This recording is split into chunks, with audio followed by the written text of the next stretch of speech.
అందరికీ నమస్కారం. డేగా ప్రభాకర్, రాష్ట్ర కార్యదర్శి, ఆంధ్రప్రదేశ్ రైతు సంఘం, సిపిఐ రాష్ట్ర కార్యదర్శి వర్గ సభ్యులు. నిన్న భారతదేశానికి సంబంధించి తెలుగు తేజం దేశ ప్రధానిగా సమర్థవంతంగా ఈ దేశాన్ని పరిపాలించిన పివి నరసింహారావు గారికి, అలాగే మరో ప్రధాని చౌదరి చరణ్ సింగ్ గారికి, భారతదేశంలో ఉన్న ప్రజలందరికీ ఆహార ఉత్పత్తులు అవసరం మేరకు పెంచడానికి కొత్త వరి వంగడాలని కనిపెట్టిన స్వామినాథన్ గారికి భారతరత్న ఇవ్వడానికి హర్షిస్తూ ఉన్నాం.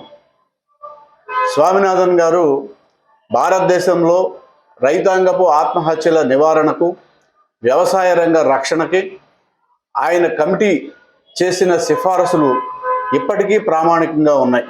అవే స్వామినాథన్ కమిషన్ రిపోర్ట్ని అమలు చేయమని దేశవ్యాప్తంగా రైతు సంఘాలు ఇప్పటికీ దెబ్బలాడుతూ ఉన్నాయి. దాంతోపాటు ఆయన 65 నుంచి 70% వ్యవసాయం మీద ఆధారపడి ఉన్న దేశం కాబట్టి భారతదేశం, ఇందులో వ్యవసాయ రంగాన్ని రక్షించడానికి, రైతుల్ని కాపాడడానికి అనేక వినూత్నమైన నూతన పద్ధతులు ప్రవేశపెట్టడంలో, కొత్త వంగడాలు కనిపెట్టడంలో గొప్ప పాత్ర వహించిన మహోన్నతమైన శాస్త్రజ్ఞుడు స్వామినాథన్ గారు. దాంతోపాటు కాంగ్రెస్ ప్రభుత్వం ఉన్నప్పుడు ఈ దేశంలో రైతాంగపు ఆత్మహత్యలు పెరుగుతూ ఉన్నాయని, వాటిని నివారణకు ఏం చేయాలి అని చెప్పేసి స్వామినాథన్ గారితోనే ఒక కమిటీని ఏర్పాటు చేయడం జరిగింది, కమిషన్ని. ఆయన కొన్ని సిఫారసులు చేశారు.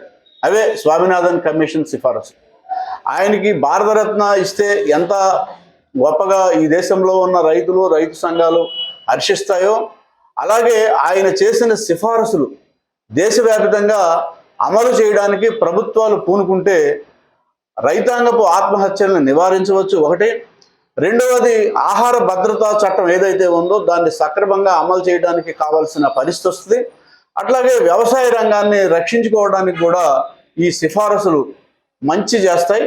అందుకోసం ఈ పద్ధతిలో స్వామినాథన్ గారికి భారతరత్న ఇవ్వడంతో పాటు ఆయన చేసిన సిఫారసుల్ని అమలు చేస్తే ఈ దేశంలో వ్యవసాయ రంగ అభివృద్ధిని కాంక్షించే వాళ్ళు, రైతు సంఘాలు, రైతులు కూడా మరింత హర్షిస్తారని చెప్పేసి నేను మనవి చేస్తా ఉన్నా. ఆ రూపంగా ప్రభుత్వాలు ఆలోచన చేస్తే స్వామినాథన్ గారి శ్రమకి నిజమైన నివాళి అర్పించినట్టు అవుద్దని చెప్పేసి ప్రత్యేకంగా కోరుతా.